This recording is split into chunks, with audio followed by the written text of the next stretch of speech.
Good evening, am I audible? हाँ, इस word का मतलब तो आपको क्लियर होगा ही।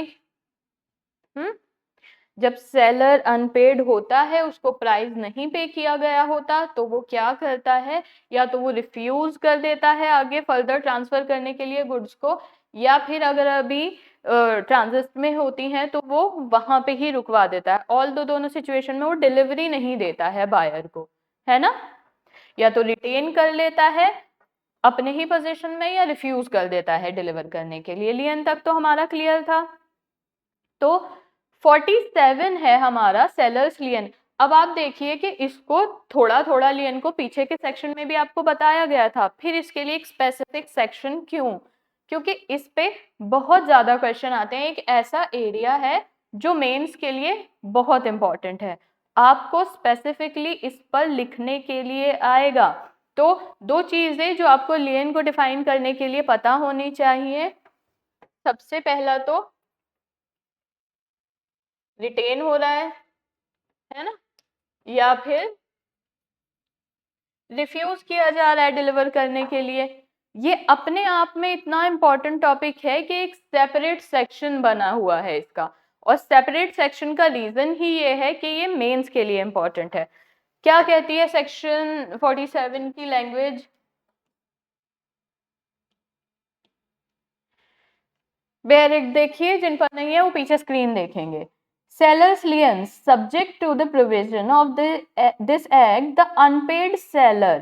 अब सबसे पहली बात ये है कि हमने सेल्स ऑफ गुड्स एक्ट इतना शुरू से पढ़ते आए हैं, हमने इसमें बहुत सारी सेल्स पढ़ी, टेम्पररी हो रही थी, डिलीवरी कैसे हो रही थी, पार्ट हो रही है, सो मैनी थिंग्स, ठीक है। लेकिन ये वाला जो पार्ट है, जो लियन वाला पार्ट है, ये स्पेसिफिकली अनपेड सेलर के लिए है। तो यहाँ पे बात सिर्फ सेलर की नहीं होगी कि अगर सेलर है तो उसके पास ये राइट है। ये राइट सिर्फ और सिर्फ अनपेड सेलर के पास है। ऑल राइट, अब अनपेड सेलर का जो ये राइट है, अब ये क्या कहता है? Of goods who is in possession of them. अब लियन करने के लिए सबसे एक इंपॉर्टेंट कंडीशन जो होती है ना, वो ये होती है कि पोजेशन। अगर गुड्स का पोजेशन सेलर के हाथों से चला गया है, तो आप प्रैक्टिकली सोचिए फिर लियन का क्या मतलब बचा। क्या होता है लियन? अगर ये आपका सेलर है, ठीक है, इसका एक कॉन्ट्रैक्ट है बायर के साथ कि मैं आपको 100 बुक्स भेजूंगा, ट्रांसफर करा दूंगा, डिलीवर करा दूंगा, आप मुझे पे कर देना। अब जब तक सेलर के पास ये 100 बुक्स हैं, उसका पोजेशन है इस पे, तभी तक तो वो रिटेन कर लेगा पोजेशन को, तभी तक तो वो मना कर देगा, रिफ्यूज कर देगा डिलीवर करने के लिए। एक बार अगर ये जो 100 बुक्स हैं ये बायर के पास पहुंच गई, सेलर के हाथों से निकल के, पोजेशन किसका हो गया? बायर का हो गया। वहीं पे राइट ऑफ लियन खत्म हो जाता है। फिर बायर के पास राइट ऑफ लियन नहीं रहता। ऐसा नहीं है कि कोई भी राइट नहीं रहता मनी रिकवर के लिए, बट राइट ऑफ लियन नहीं रहता। क्लियर? तो क्या कह रहा है आपका section? Subject to the provision of this act the unpaid seller, important thing, कोई भी सेलर एक्सरसाइज नहीं कर सकता है right of lien. Only unpaid seller of goods who is in possession of them. Entitle मतलब पोजेशन अभी किसके पास है? सेलर के ही पास है।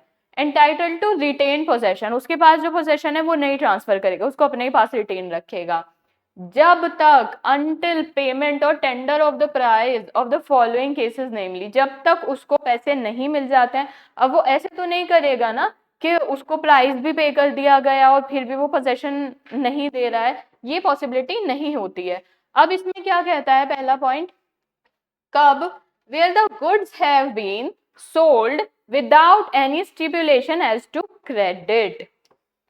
अब एक बात बताइए, गुड्स खरीदने के क्या क्या तरीके हो सकते हैं? ए और बी पॉइंट को समझने के लिए इंपॉर्टेंट है, एक एग्जांपल से समझते हैं इसको हम। मान लीजिए ऐसा होता है कि कोई पर्सन ए है। कौन है? एक पर्सन ए है। पहला और सेकंड पॉइंट समझिए, दो सिचुएशन हो सकती हैं। एक सिचुएशन ये है कि ए ने बी से गुड्स ली जो कि आपके बायर हैं, और ये आपके सेलर हैं।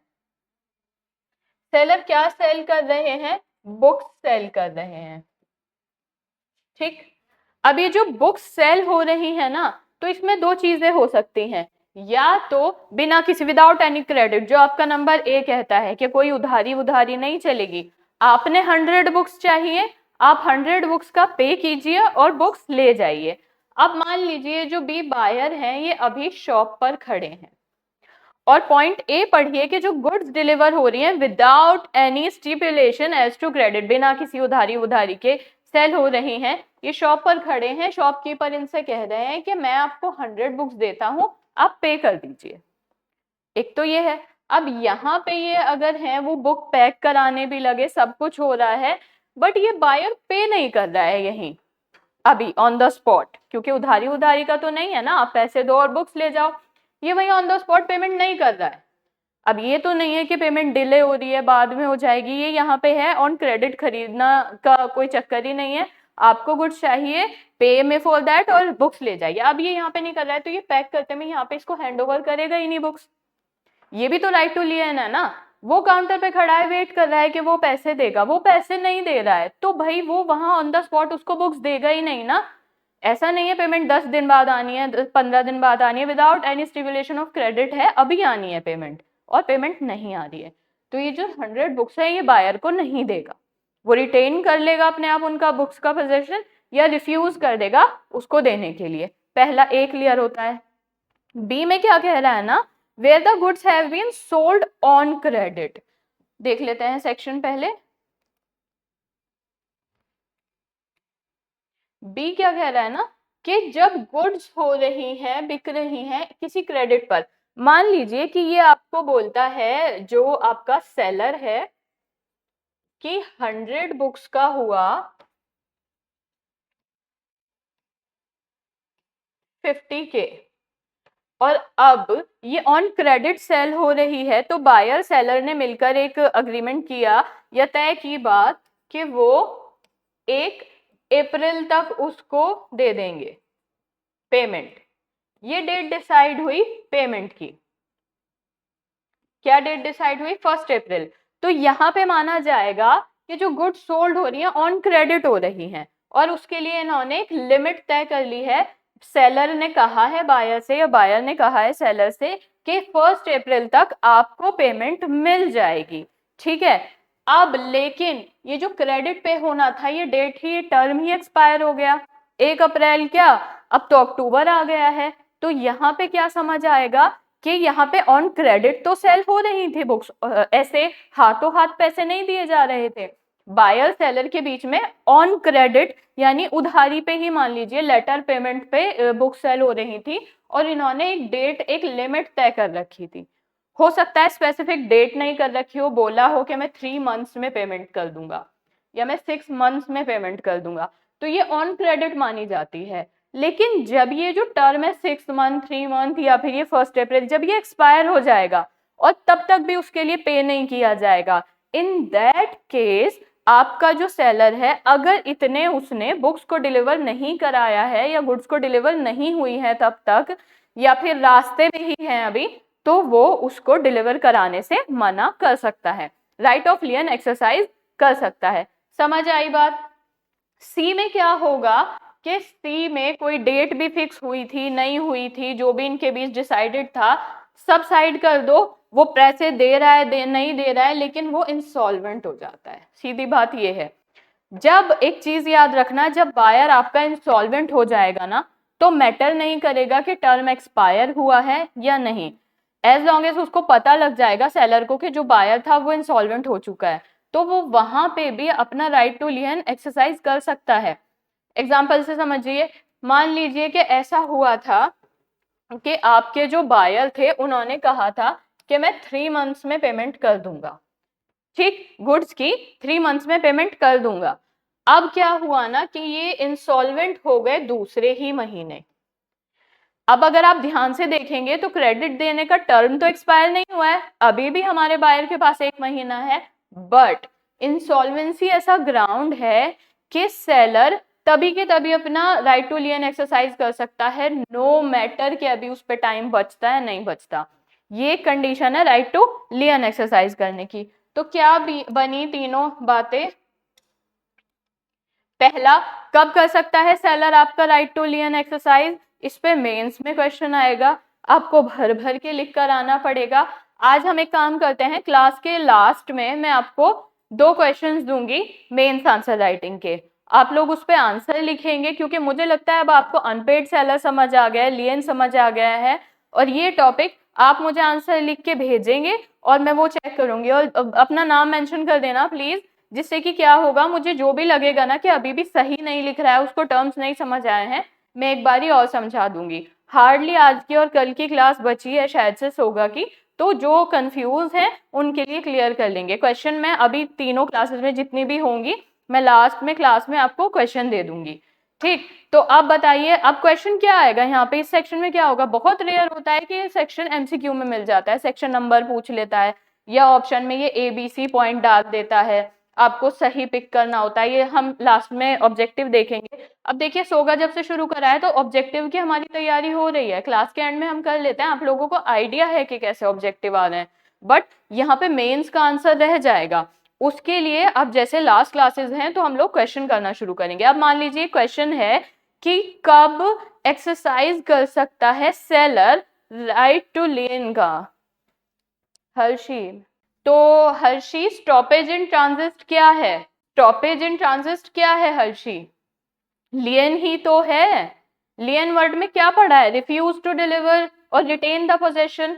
अब रास्ते में है, यहाँ पे ना ओवरलैपिंग थोड़ी आपको समझनी पड़ेगी, ट्रांजिस्ट। अब मान लीजिए कि देखिए राइट टू लियन का ये है वर्ड का जैसे यहाँ है आपका सेलर, है ना, ये रास्ता है और ये है आपका बायर, दोनों चीज समझ रहे हैं आप, ये सेलर है और ये बायर है।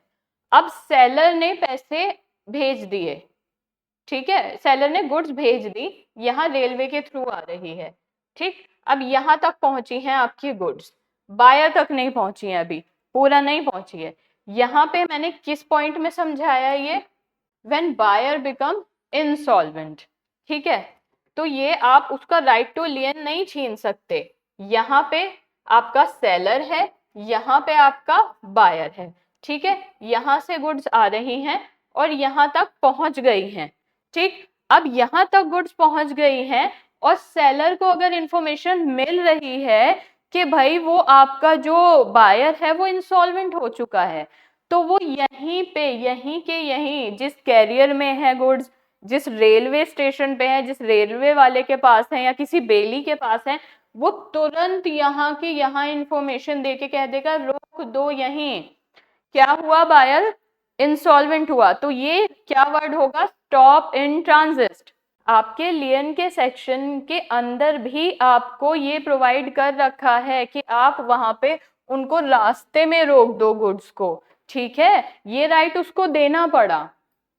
तो हमने कब कब पढ़ा, कब कब राइट टू लियन एक्सरसाइज हो रहा है, जब जो गुड्स हैं वो बिना किसी क्रेडिट के बेची गई हैं, यानी हाथों हाथ पे करना है, बिल्कुल हैंड टू हैंड आपको उसका अमाउंट पे करना है और आपको डिलीवरी मिल जाएगी, और आप हैंड टू हैंड वहां पे अमाउंट पे नहीं करते हो, तब वहां पे क्या सिचुएशन है कि वो अपना राइट टू लियन एक्सरसाइज कर लेगा, ठीक। दूसरे केस में क्या होगा, दूसरे केस में ये होगा कि जब गुड्स क्रेडिट पे तो दी गई हैं, एक फ्यूचर कोई डेट डिसाइड की गई है, कोई 4 महीने 3 महीने 5 महीने जैसा पीरियड डिसाइड किया गया है और वो पीरियड भी एक्सपायर हो गया है, प्लस अभी भी जो गुड्स हैं वो बायर तक नहीं पहुंची हैं, तो राइट टू लियन हो जाएगा।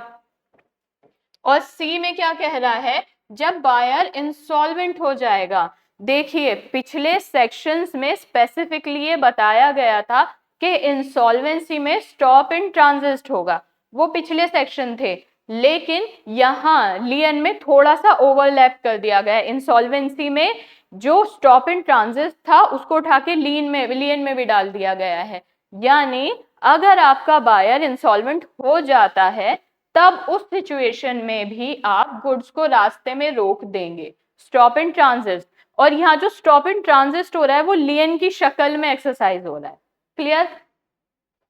दूसरा पॉइंट क्या कह रहा है, द सेलर में exercise his right of लियन notwithstanding that he is in possession, goods तो अभी उसी के पास होनी चाहिए, हाँ, अगर इंसॉल्वेंसी पे कभी भी एमसीक्यू आता है और ऑप्शन में स्टॉप एंड ट्रांजिस्ट है तो आप सिर्फ स्टॉप एंड ट्रांजिस्ट पे जाएंगे, वहां पे लियन टिक नहीं करेंगे। देखिए ये यहाँ पे एक लियन को एक्सरसाइज करने का तरीका है, आप इन दो चीजों को अलग नहीं कर सकते हैं। लियन क्या हो रहा है, लियन के अंदर आप या तो रिफ्यूज कर रहे हो डिलीवर करने के लिए, या फिर आप क्या कर रहे हो, रिटेन कर रहे हो। अब मान लीजिए आपके हाथों से निकल गई है गुड्स, वहां आपने कैरियर वाले को दे दी थी, वहां चली गई है, आपको पता लग रहा है कि अब पैसा नहीं मिल पाएगा, इंसॉल्वेंसी हो गई है, तो जो रास्ते में चली गई थी वहीं रुकवा देना, वर्ड है स्टॉप इन ट्रांजिट। लेकिन आपके बेयर एक्ट में लियन में आप खुद देखिए सेक्शन क्या है, unpaid seller's right to lien, और लियन के ही अंदर आपका पॉइंट मेंशन है इंसॉल्वेंसी वाला, तो आप इन दो चीजों को तो अलग नहीं कर पाएंगे ना, ये तो आपका बेयर एक्ट ही जोड़ रहा है, ओवरलैप कर रहा है। Alright, no problem Harshi. अगर आपके एमसीक्यू में कभी भी आता है कि इंसॉल्वेंसी है तो वहां लियन टिक मत करना, वहां टिक करना स्टॉप इन ट्रांजिट। और समहाउ आपका सेक्शन 47 कह रहा है कि जो आपका लियन एक्सरसाइज होगा वो इंसॉल्वेंसी के केस में भी होगा। इंसॉल्वेंसी के केस में कैसे करेगा भाई, अगर उसके घर में रखी है तो वो भेजेगा ही नहीं, और अगर नहीं उसको फोन आ गया कि भाई आपका जो बायर था वो इंसॉल्वेंट हो चुका है, मान लीजिए अभी गुड्स उसके गोडाउन में ही पड़ी है, वो नहीं भेजेगा, और गोडाउन में भी नहीं पड़ी, उसने भेज दी कैरियर वाले को, कैरियर वाले को भेज दी तो स्टॉप इन ट्रांजिट, घर में पड़ी है गोडाउन में पड़ी है तो लियन है, तो दोनों फॉर्म में सेम चीजें ही ना। चलिए, और ये सब तब एक्सरसाइज हो सकता है, लियन का क्वेश्चन ही तब उठ सकता है जब गुड्स सेलर के पोजेशन में है या कैरियर में है, रास्ते में है, ओवरऑल बायर तक नहीं पहुंची है। अगर एक बारी गुड्स बायर के हाथ लग जाएंगी तब सेलर के पास लियन का राइट नहीं रहेगा, ठीक है।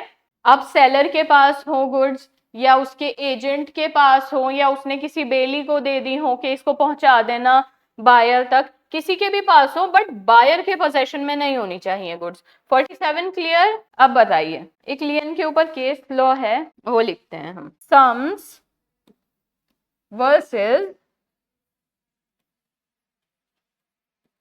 ब्रिटिश एम्पायर शिपिंग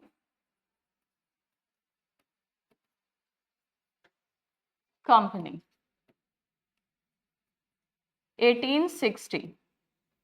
ऑलराइट, ये केस लॉ है, इसमें कहा गया था कि जो राइट टू लियन है ना वो can be exercise for recovery of price only, यानी कोई लड़ाई झगड़ा हो गया है बायर सेलर के बीच, उनकी अब बन नहीं रही है, उनका किसी बात पे बिगड़ गई है या XYZ कोई और रीजन है, इन सारी बातों पर राइट टू लियन एक्सरसाइज नहीं होगा। राइट टू लियन केवल कब एक्सरसाइज होगा, only for recovery of price. एक लाइन लिखिए, right of lien can be exercised for recovery of price only, for recovery of price only. Clear? Right of lien can be exercised for recovery of price only. Example से समझते हैं, मान लीजिए ये आपके seller हैं और ये आपके बायर हैं, ठीक है। अब ये बायर और सेलर के बीच क्या हुआ ना कि जब सेलर ने गुड्स बेचने के लिए इसने बोला होगा कि मैं आपको 200 शर्ट्स दूंगा, शर्ट्स अभी सिल रही हैं, स्टिच हो रही हैं, ठीक है। बायर ने बोला ओके, और प्राइस तय हुआ यहाँ पे 500K। ऑलराइट, ये प्राइस तय हो गया। अब बायर ने क्या किया ना कि इससे बोला कि अब शर्ट्स डिलीवर कर दो, और XYZ किसी भी रीजन के चलते इन दोनों के बीच एक झगड़ा हो गया, और झगड़ा इतना हुआ कि ये रेडी है पे करने के लिए, पेमेंट एनी टाइम, वो लेकर आ गया है उसकी शॉप पर और वो बोल रहा है मुझे मेरी 200 शर्ट्स डिलीवर कर दो, मुझे ये यूनिफॉर्म थी, मुझे इमरजेंसी में चाहिए, मुझे प्रोवाइड करानी है।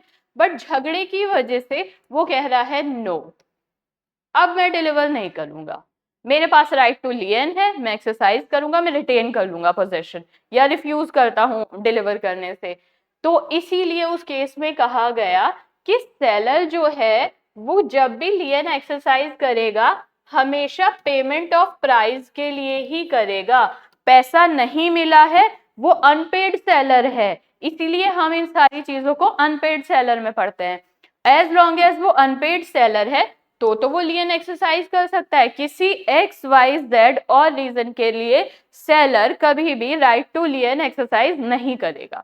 ठीक है, बायर पे करने के लिए तैयार है, दैट डज मीन कि अब उसको डिलीवर कराना पड़ेगा। राइट टू लियन एक्सरसाइज करने का और कोई रीजन नहीं हो सकता।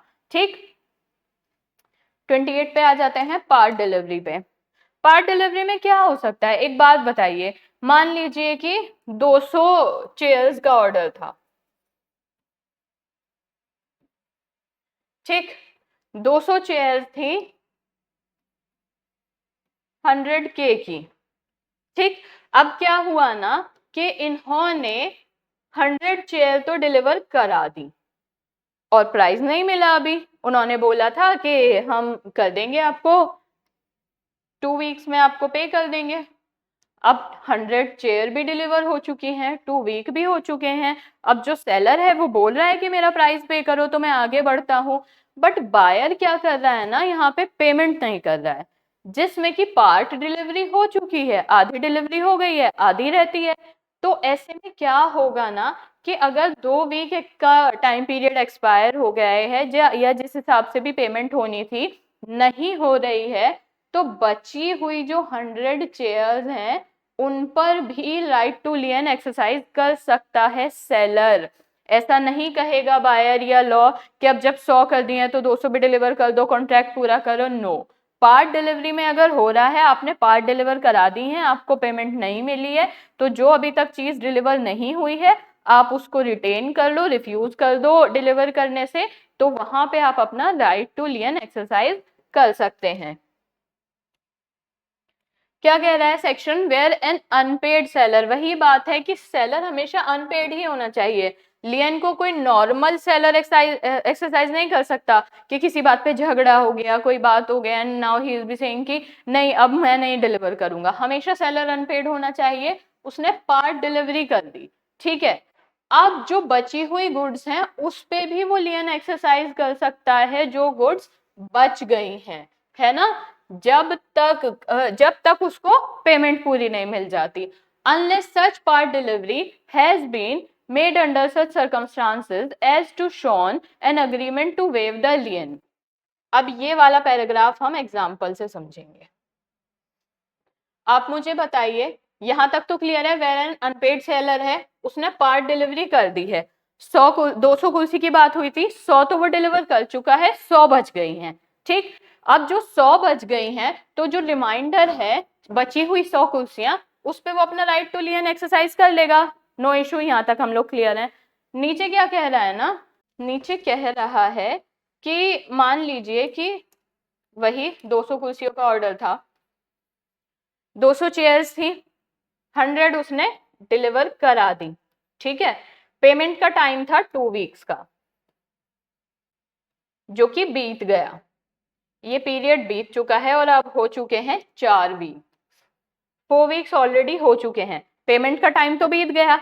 अब बची हुई 100 चेयर्स के लिए आपका जो सेलर है उसके पास राइट टू लियन है, सिंपल सी बात है, वो इन 100 चेयर्स पे तो राइट टू लियन एक्सरसाइज कर सकता है ना, बट वो क्या करता है, उसको दिख रहा है कि मैंने 100 चेयर डिलीवर कर दिए हैं, उसको दिख रहा है कि 2 वीक्स में पैसे आ जाने थे, आज 4 वीक्स हो चुके हैं अभी तक पैसे नहीं आए हैं, स्टिल इस सब के बावजूद भी वो ये 100 चेयर भी डिलीवर करा देता है।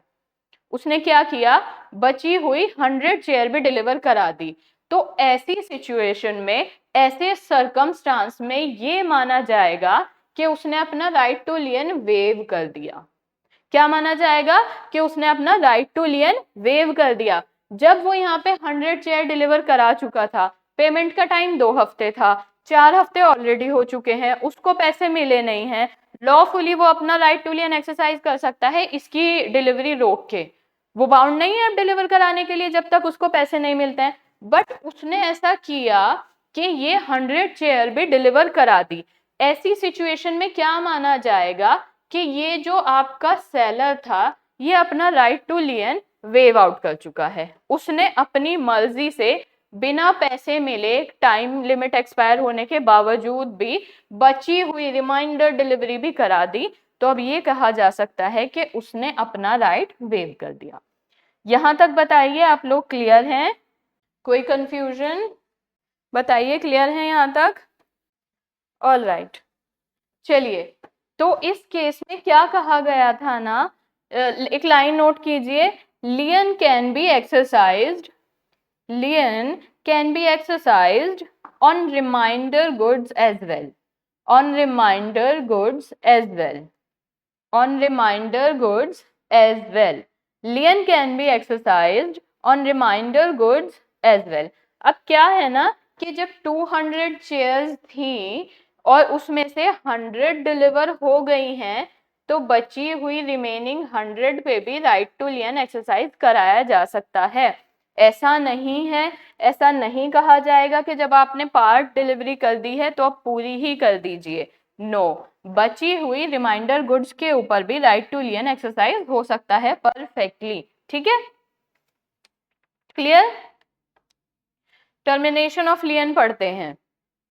टर्मिनेशन ऑफ लियन, पीछे वाला सेक्शन एक बार पढ़ के बता दूं, पढ़ लिया था ना हमने। चलिए टर्मिनेशन पढ़ते हैं। अब आपको आपका जो बायर है उसके प्राइस ना देने की वजह से जो सेलर है उसको राइट टू लियन दे तो दिया गया, क्या ये राइट टू लियन जो है ये आपके लिए अब इन्फिनिटी काम करेगा? आप ये हमेशा ही एक्सरसाइज कर सकते हैं, हमेशा ही एक्सरसाइज होता रहेगा? बताइए, क्या ये इन्फिनिटी काम करता रहेगा या कहीं पे आके एंड भी होगा? एक एग्जांपल से समझ लीजिए। मान लीजिए कि एक सेलर है और एक बायर है, ठीक। अब सेलर ने 50 kg टोमेटोज करने थे। अब हम टोमेटो क्यों ले रहे हैं एग्जाम्पल में, क्योंकि जो टोमेटोज होंगे वो पेरिशेबल नेचर के होंगे। हाँ वेरी गुड साहिल, रीजनेबल टाइम है। रीजनेबल भी क्या है वो हम इस सेक्शन में पढ़ेंगे। अब टोमेटोज जो है वो पेरिशेबल है नेचर में, हमेशा तो ठीक नहीं रहेंगे ना। तो अब इसमें क्या है कि जो आपका सेलर था वो 50 kg टोमेटोज डिलीवर कराएगा आपके बायर को, जिसका अमाउंट वो 100K लेगा। ठीक, यहाँ तक क्लियर है? अब मान लीजिए कि ये इंसान पेमेंट नहीं कर रहा है, आपका जो बायर है वो पेमेंट ही नहीं कर रहा है। अब पेमेंट नहीं करने की वजह से सेलर क्या है, अपना राइट टू लियन एक्सरसाइज करेगा कि मैं नहीं डिलीवर कराऊंगा, या तो पोजीशन अपना आप अपने पास रिटेन कर लेगा या रिफ्यूज ही कर देगा, किसी भी तरीके से ये राइट टू लियन एक्सरसाइज करेगा। इस केस में क्या है, मान लीजिए 2 हफ्ते हो गए इस बात को। अब क्या होगा, 2 हफ्ते बाद मान लीजिए ये इंसान आता है और ये पे कर देता है। एक सिचुएशन है कि आपको प्राइस पे हो गया, अब आपको प्राइस मिल गया है ना, और आपने तब तक आपका जो कॉन्ट्रैक्ट था वो भी टर्मिनेट नहीं हुआ था, तो एक तो इस केस में डिलीवरी की जा सकती है राइट टू लियन में। और अब मान लीजिए जो टाइम बीता है 2 वीक्स में भी नहीं आया, पैसा नहीं हुई, आपको पैसे नहीं मिले, पैसे मिल गए तो वहां पे तो खुद ब खुद टर्मिनेट हो जाएगा राइट टू लियन। आपको पैसे मिल गए हैं, अब आप डिलीवर करा दीजिए। अब मान लीजिए 2 वीक में भी नहीं आया, और टोमेटोज का नेचर ऐसा है ना कि वो पेरिशेबल हैं, वो क्या होंगे, खराब हो जाएंगे, उसको अभी डिलीवर करना पड़ेगा या फिर उसका कुछ ना कुछ करना पड़ेगा। अब 2 हफ्ते आपके सेलर ने इंतजार कर लिया, गुड्स का जो नेचर है वो पेरिशेबल है। अब इस सिचुएशन में क्या क्या बचता है उसके पास, रीसेल का ऑप्शन, या और क्या कर सकता है वो बात आपका सेक्शन 49 कर रहा है। क्योंकि कोई चीज ऐसी होती है लाइफ लॉन्ग तो सेलर भी नहीं लेके बैठेगा ना कि अब हो जाएगी डिलीवर, अब हो जाएगी। देखिए क्या कहता है, the unpaid seller of goods loses his lien thereto. अब लूजेस वर्ड जहां पे भी आप एग्जाम में पढ़ेंगे, यहाँ पे आप ये मान लीजिए कि उसने अपना राइट टू लियन खो दिया। किस सिचुएशन में खो दिया, एक तो हमने वेव ऑफ ही पढ़ा कि उसके पास अच्छा खासा था राइट टू लियन, उसको दिख रहा है कि उसको प्राइज नहीं मिल रहा है, वो वहां पे राइट टू लियन एक्सरसाइज कर सकता है पर वो नहीं कर रहा है, उसने वेव कर दिया। तो आप मान लीजिए कि अब तो यहाँ पे उसका राइट लॉस्ट हो गया है ना। जब उसके पास राइट था कि वो गुड्स को होल्ड कर सकता था, अपने पास रख सकता था, स्टिल वो उनको डिलीवर करा रहा है, तो वहां पे वेव हो गया, वेव हो गया तो ही लूजेस हिज राइट। अब जब वेव कर दिया तो लूज में आ जाएगा। और एक मान लीजिए ऐसा है कि यहाँ पे सेलर है और यहाँ पे बायर है, ठीक। बायर ने क्या किया, पेमेंट नहीं किया किसी भी रीजन से। अब सेलर ऑलरेडी गुड्स को डिलीवर करने के लिए भेज चुके थे और गुड्स बायर तक पहुंच भी गई, यानी डिलीवर भी हो गई, यहाँ पे डिलीवर भी हो गए गुड्स। तो पोजेशन सेलर का था, लेकिन अब पोजेशन किसके पास आ गया, बायर के पास आ गया। हम पोजेशन की बात कर रहे हैं इस सेक्शन में, फिलहाल हम ओनरशिप पे नहीं जा रहे हैं। पोजेशन किसका था, सेलर का था, अब किसके पास आ गया, बायर के पास आ गया। अब अगर बायर के पास पोजेशन आ ही गया है तो क्या राइट टू लियन एक्सरसाइज हो सकता है, आप खुद बताइए। अगर बायर के पास पोजेशन आ गया है तो क्या अब राइट टू लियन एक्सरसाइज हो सकता है या नहीं, बिल्कुल नहीं। जब गुड्स ही वहां पहुंच गई है, फिर किसी चीज को रोकने का या रुक जाने का कोई सवाल ही नहीं उठता। तो ये कुछ सिचुएशन ऐसी हैं कि जहां पर जो आपके सेलर है वो अपना राइट टू लियन खो देते हैं। कैसे, when he delivers the goods to a carrier or the other bailey for the purpose of the transmission to the buyer without reserving the right to disposal of the goods। Example से समझते हैं। जी अदिति, साहिल, देखिए एक चीज होती है, जब भी ये सारी सेल वगैरह आप पढ़ेंगे, इसमें हम एक चीज हमेशा पढ़ते हैं, एक सेलर होता है ना, जब भी वो डिलीवर करा रहा होता है गुड्स और स्टिल वो उसको प्राइस नहीं पे हुआ होता। देखिए इमीडिएट पेमेंट क्या होता है ना, कि मैंने आपको ऑनलाइन पे कर दिया और मैंने आपको 1000 रुपए दे दिए, 100 रुपए दे दिया और गुड्स खरीद ली। उस सिचुएशन में क्या होगा, मैं डिलीवर करा दूंगी चीजें और अपने पास कोई राइट होल्ड नहीं करूंगी, मैं अपने पास कोई उसको डिस्पोज ऑफ करने का राइट नहीं रखूंगी, उसको किसी भी तरीके से रिटेन करने का राइट नहीं रखूंगी, वहां पे बनता भी नहीं है। जब एक चीज ऐसे बिक रही है जिसकी हाथों हाथ पेमेंट मिल रही है, जो क्रेडिट पे सेल नहीं हो रही है, मैंने ए को गुड्स दी और बी ने मुझे ऑनलाइन पैसे पे कर दिए या कैसे भी मुझे पेमेंट मिल गया, उसका चेक मिल गया है मुझे। अब मैं यहाँ पे बीइंग अ सेलर अगर यहाँ पे गुड्स डिलीवर कराऊंगी ना, तो मैं अपने पास कोई राइट रिजर्व नहीं रखूंगी। जनरल केस यही है, जब मुझे पैसे मिल चुके हैं फिर मुझे कोई राइट रिजर्व करने की क्या जरूरत है। बट जब ऐसा कभी होता है कि सेलर को ना पैसे नहीं मिले होते हैं, यानी इमीडिएट पेमेंट नहीं होती है, ऑन क्रेडिट है या इंस्टॉलमेंट है, ऐसा कुछ है, ऐसी चीज में जब अगर सेलर किसी कैरियर या किसी बेली के थ्रू गुड्स भिजवाता है ना, तो उसके लिए जरूरी हो जाता है कि वो अपने पास एक राइट रिजर्व रखे, वो उस कैरियर वाले से ही डील करके रखे कि भाई अगर मेरे पास पैसे नहीं आएंगे ना तो मैं तुमको कॉल कर दूंगा, उसको देना मत गुड्स, मैं फोन करूंगा मेरे पास पैसे आ गए हैं तब तुम उसके गेट पर देकर आओगे, ऑलराइट। या फिर ऐसा कहता है वो कि देखिए ये गुड्स ले तो जाइए, लेकिन अगर मैं आपको कॉल करूंगा उसने पेमेंट नहीं की तो इसको डिस्पोज ऑफ कर देना, लेकिन डिलीवर मत करना। ये एक होता है राइट रिजर्व करना।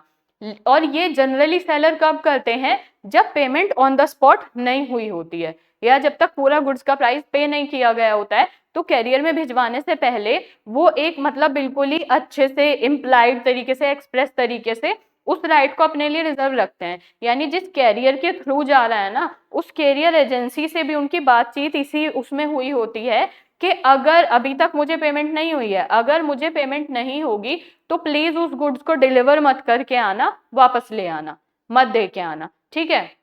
इसका एक आजकल की उसमें एग्जांपल समझते हैं। मान लीजिए कि आपने कैश ऑन डिलीवरी पे कोई गुड्स ऑर्डर कर दिए हैं, ठीक है। अब आपका जो पार्सल है आपके गेट पे आ गया है, लेकिन जो आपके डिलीवरी पर्सन्स होते हैं ना, उनका ये ऑनलाइन प्लेटफॉर्म वालों का सीधा तय होता है, अगर प्राइस पे होगा तो पार्सल डिलीवर कराना, अगर वो इंसान आपको नहीं पैसे देता है, सीओडी पेमेंट है और आपको पेमेंट नहीं देता है, तो कोई जरूरत नहीं है वहां पे पार्सल डिलीवर करके आने की। यहाँ तक क्लियर है।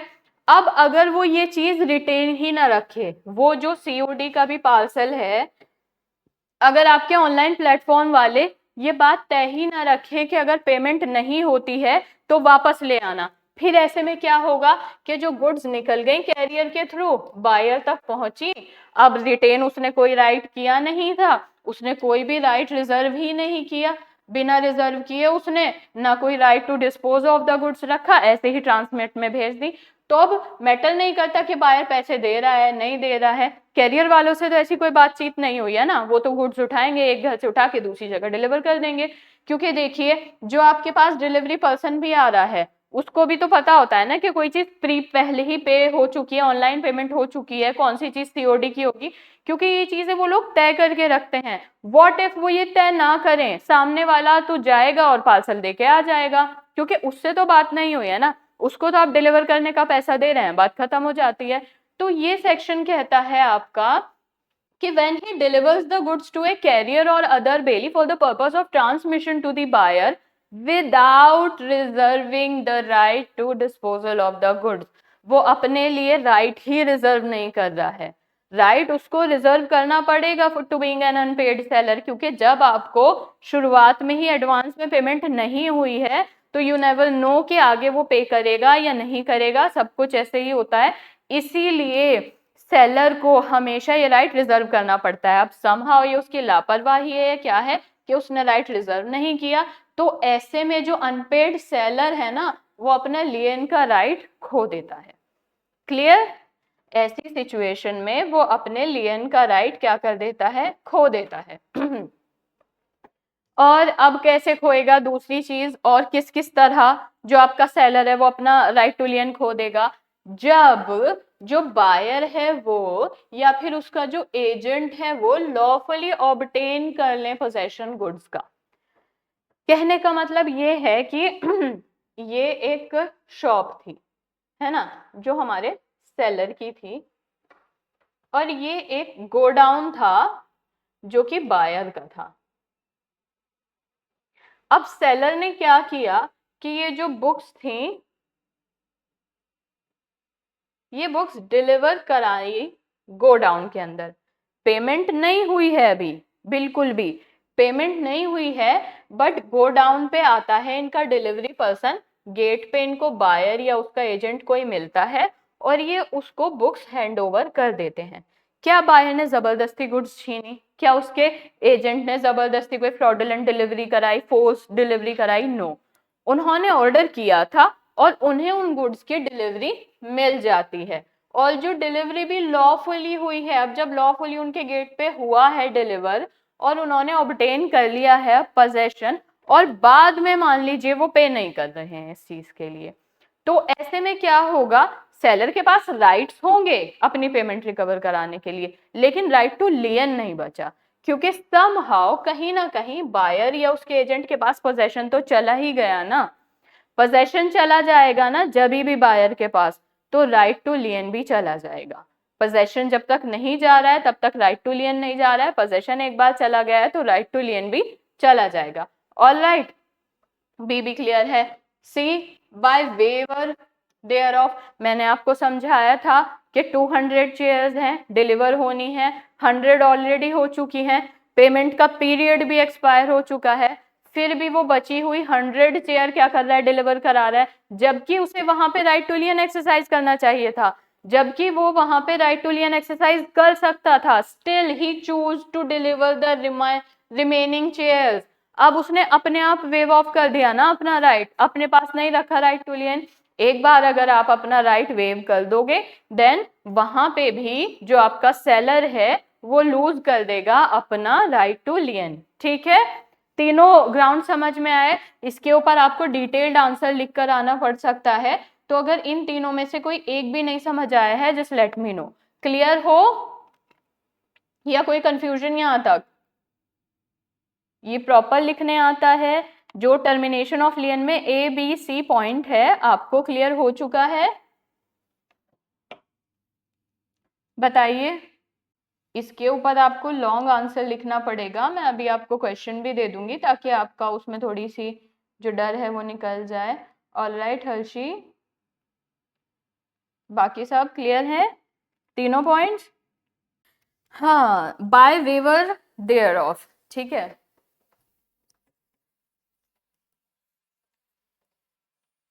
वेवर। यही तो है ना इशू। एग्जाम्पल के साथ समझते हैं। सेलर है,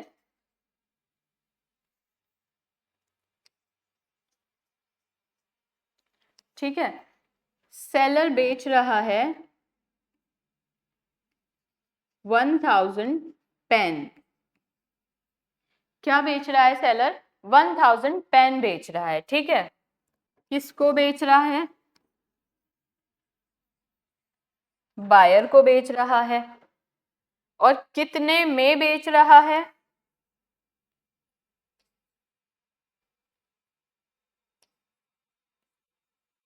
500K में बेच रहा है, ठीक है। क्या कह रहा है? सेलर है 1000 पेन बेच रहा है बायर को 500K में, ठीक। अब जो सेलर है उसका और बायर का डील हुआ कि 2 मार्च तक पैसे आ जाएंगे, आपकी कंप्लीट पेमेंट मैं कर दूंगा। क्या कहा आपके बायर ने?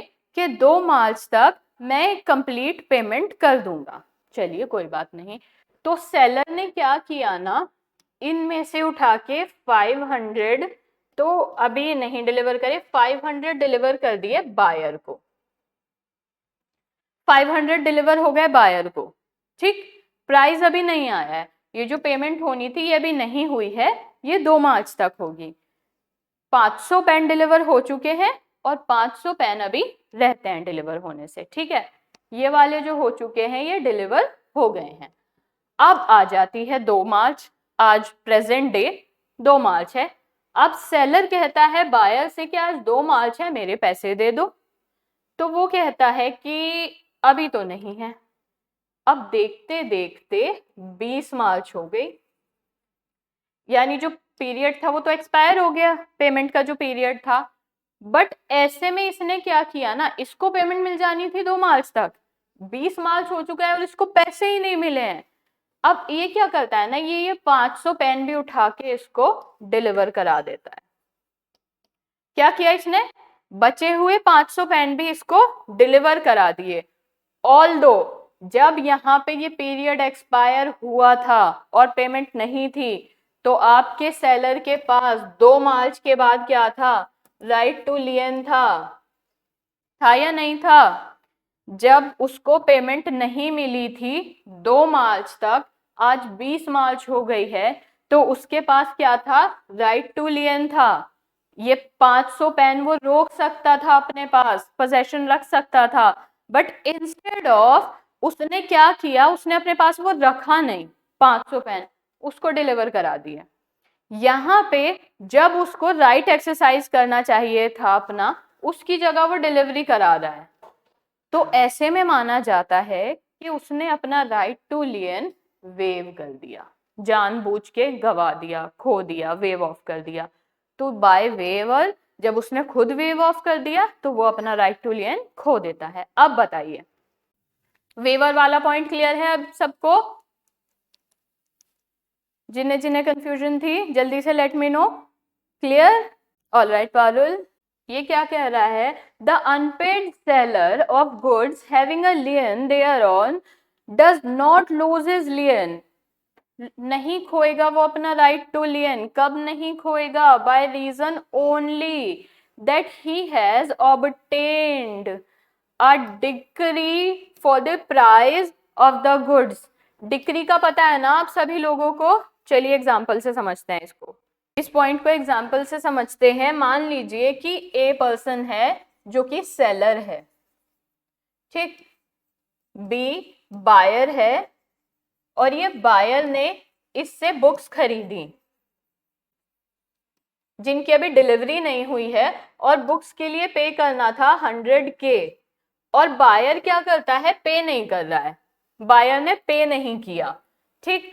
तो इन्होंने क्या किया कि ए सेलर जो है वो कोर्ट चले जाते हैं और कोर्ट में कहते हैं कि बी जो बायर है उन्होंने मुझसे ऑर्डर पे बुक्स बनवा ली, मैंने इन्हें कस्टमाइज बुक्स बना कर दी, सब करा इनके लिए, और अब ये मुझे पे नहीं कर रहे हैं। तो कोर्ट क्या कहता है?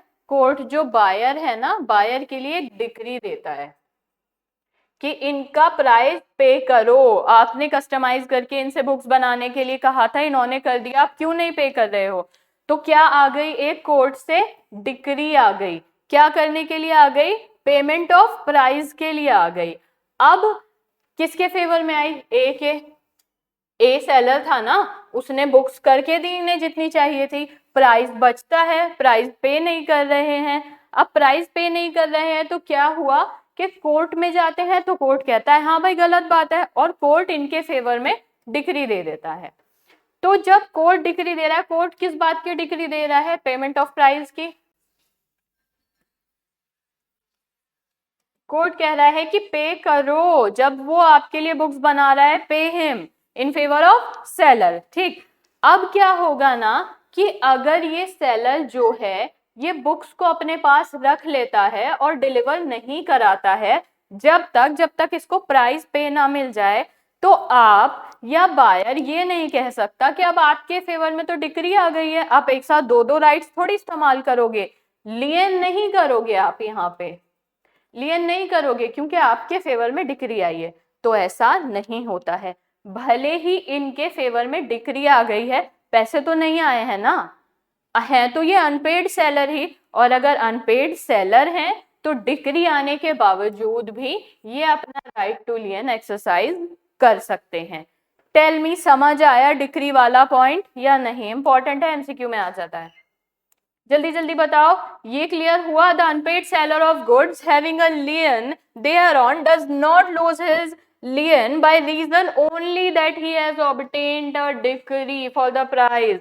उसको प्राइस, अगर उसके प्राइस की पेमेंट के लिए उसको डिक्री मिल गई है तो इसका मतलब ये नहीं है कि अब वो लियन एक्सरसाइज नहीं करेगा।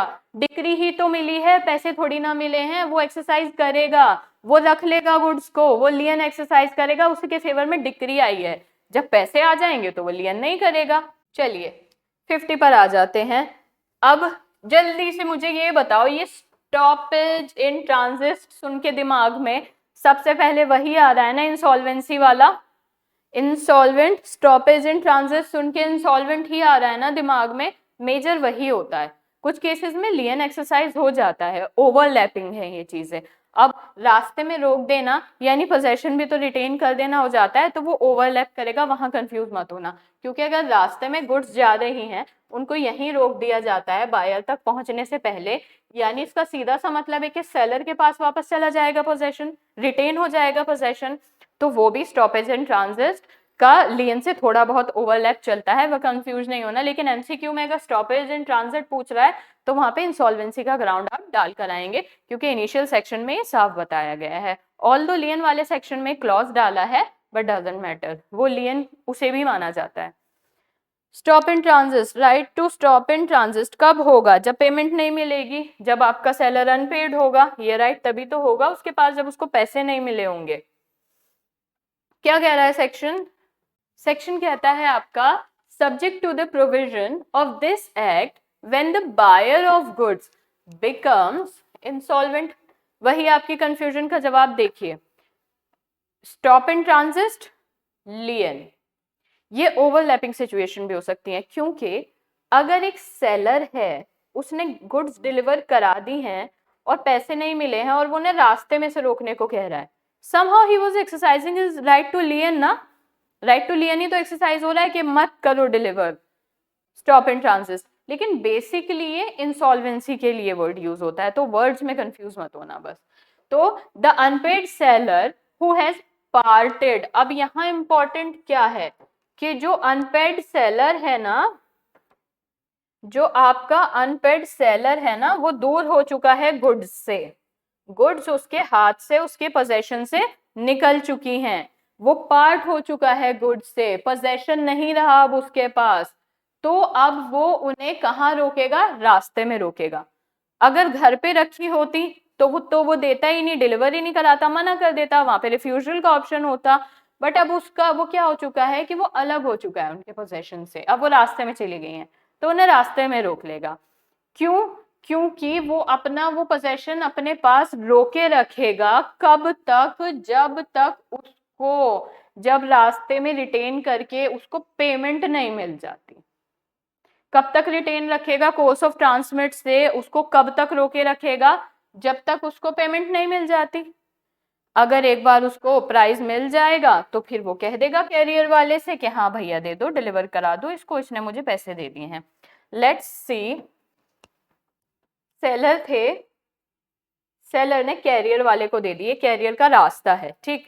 और यहाँ पे हैं आपके बायर। अब सेलर अपने घर पे आराम से बैठे थे कि इनके पास एक फोन आता है कि जो आपका बायर था वो तो इंसॉल्वेंट हो गया। अब ये सोचते हैं कि भाई गुड्स तो मैंने डिलीवर करा दी, वो तो कैरियर में है, रास्ते में होंगी, यहाँ तक पहुंची हैं, यहाँ तक नहीं पहुंची हैं, यहाँ तक पहुंच जाएगी तो राइट का सवाल ही नहीं उठेगा। अब ये टेंशन में आ जाते हैं। तो ये जो कैरियर वाले थे या उनके ऑफिसर कहीं भी किसी भी तरीके से अपने कैरियर वाले से कांटेक्ट करते हैं और कहते हैं यहीं रुक जाओ, कोई जरूरत नहीं है डिलीवर करा के आने की, हमारा बायर इंसॉल्वेंट हो चुका है, तो ये इनको यहीं रोक देंगे। बट ये जो बायर है ये कह दे अगर कि नहीं मैं इंसॉल्वेंट तो हो चुका हूं लेकिन मैं आपका प्राइस पे कर दूंगा, तो आप प्लीज गुड्स को मत रोको रास्ते में, फिर क्या होगा, तो अब पेमेंट पे हो जाएगी, तो वो उससे कह देगा कि जाओ आगे दे आओ, ये जो रास्ता बचा है इसको दे आओ। लेकिन अगर बायर इंसॉल्वेंट हो गया और वो पेमेंट ही नहीं कर रहा है तो फिर बस गुड्स जाएंगी ही नहीं आगे, है ना। क्लियर है वो सेक्शन भी। ड्यूरेशन ऑफ ट्रांजिट, कब तक माना जाएगा कि कोई गुड्स ट्रांसमिशन में है, रास्ते में है, कब तक। बिना सेक्शन में जाए इसका जवाब देते हैं पहले कि अगर ये सेलर है, ये रास्ता है कैरियर वाला जैसे जा रहा है और ये बायर है, तो जब तक इस तक नहीं पहुंच रही है तब तक तो माना ही जाएगा ना कि ट्रांजिट में है ना। ऑल राइट तथागत, जब तक उस तक नहीं पहुंच रही है तब तक तो माना ही जाएगा ना रास्ते में है, उससे पहले तो कुछ नहीं हो सकता। अगर एक बार इससे पहुंच गए फिर तो इस बात का ही सवाल नहीं उठता। एक और सिचुएशन लेते हैं, ट्रेन बाय ट्रेन आ रही थी गुड्स बायर तक, लेकिन बायर का जो एजेंट था ना उस दिन किसी काम से यहाँ आया हुआ था, इस जगह पे, इस स्पॉट पे, ठीक। गुड्स वैसे तो यहाँ डिलीवर होनी थी बट ये अपने बायर अपने एजेंट को कॉल करता है कि अगर तुम रास्ते में हो तो एक काम करो कि उस कैरियर से गुड्स आ रही है उससे इस पॉइंट पे ही डिलीवरी ले लो, तुम रिसीव कर लो। एक तो ये बंदा बेचारा ऑथोराइज्ड एजेंट है, इसकी कोई गलती नहीं है, और इसने भी ये सोचा कि अब वो जब रास्ते में है तो डिलीवरी ले लेगा। अभी आपका कैरियर यहीं तक पहुंचा था और ऑथोराइज्ड एजेंट ने डिलीवरी ले ली, तब यहाँ पे भी जो ड्यूरेशन ऑफ ट्रांजिट है वो खत्म हो जाती है, तब भी actual possession lawful possession buyer का मान लिया जाता है, तब भी ट्रांजिट वहीं खत्म हो जाएगा। ये नहीं कहोगे अभी तो आधा रास्ता बचा है, नो, पोजेशन मिल गया ना। ट्रांसमिशन जो प्रोसेस होता है वो तब तक चलता रहेगा, तब तक कंटिन्यू रहेगा जब तक बायर के हाथों में पोजेशन नहीं आ जाता। बायर के हाथों में पोजेशन आ जाए चाहे कैसे भी आए, वो रास्ते में रुक के ले ले, वो जल्दी बुला के ले ले, XYZ किसी भी तरीके से बायर पोजेशन ले लेगा, दैट डज मीन कि अब कोर्स ऑफ ट्रांसमिशन खत्म हो चुका है। देखते हैं सेक्शन क्या कह रहा है।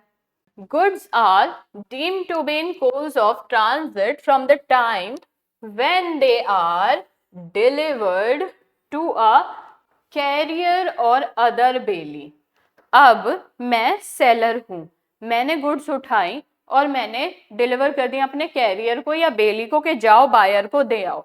क्यों दे रहा है सेलर जो है गुड्स कैरियर को या बेली को, क्योंकि जाओ बायर को दे आओ, है ना, यही तो पर्पस है।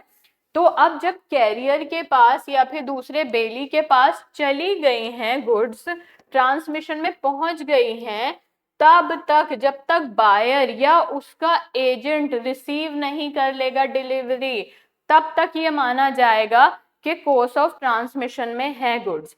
बायर रिसीव कर ले या उसका ऑथराइज्ड एजेंट रिसीव कर ले, डजंट मैटर, बायर को या बायर के एजेंट को अगर गुड्स मिल जाएंगी तो ठीक रहेगा, ठीक, तब हमारा कोर्स ऑफ ट्रांसमिशन कंप्लीट माना जाएगा। और क्या कह रहा है ये, if the buyer or his agent in that behalf obtains delivery of the goods before their arrival। मैंने बताया था ना कि यहाँ सेलर ने कैरियर से भिजवाई गुड्स, यहाँ था बायर, लेकिन यहाँ किसी पॉइंट पे आके अगर बायर ने या उसके एजेंट ने डिलीवरी इसी पॉइंट पे ले ली, तब भी यही माना जाएगा कि जो आपका ट्रांजिट है वो एंड हो गया है, नो मैटर कि वो यहाँ तक तो पहुंची नहीं। नो, बायर या उसके ऑथराइज्ड एजेंट ने बीच में ही अगर रिसीव कर ली गुड्स, तो भी मान लिया जाएगा कि जो ट्रांजिट का पीरियड है वो एंड हो चुका है। और ट्रांसमिशन के पीरियड के एंड होने का क्या मतलब है कि जो सेलर का राइट टू लियन था वो खत्म हो चुका है। बताइए, समझ आया?